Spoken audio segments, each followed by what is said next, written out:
pinili.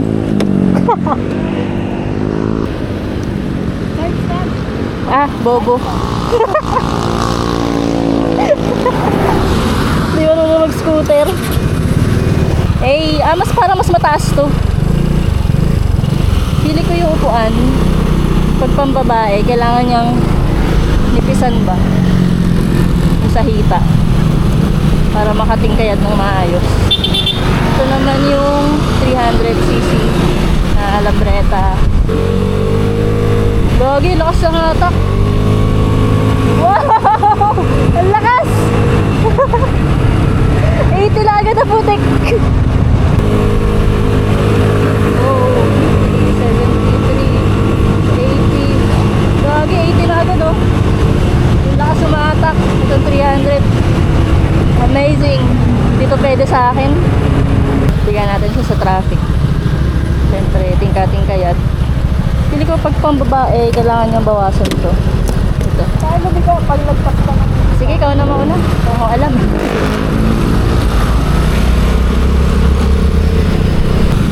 Pero kung sa traffic, madali siya i-maneuver. Kung galing ka sa PG1, iba yung scooter talaga eh. Sobrang relax.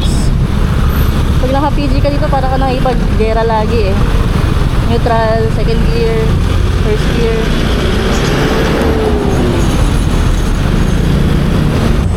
Nakakatakot to sa akin.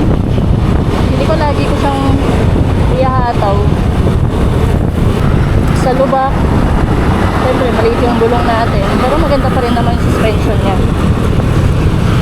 So far, maganda yung dalawang na-try nating lambreta. Comment ko lang is medyo bulky din talaga siya. Parang feel mo talaga yung lapad niya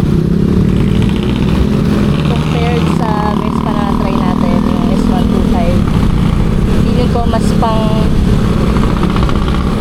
katawan namin yun eh. All goods itong dalawang na try natin. Siyempre quality pa rin naman to para sa price niya na 200k up. Okay, balik na natin to. Di sa atin to, tinest drive lang natin.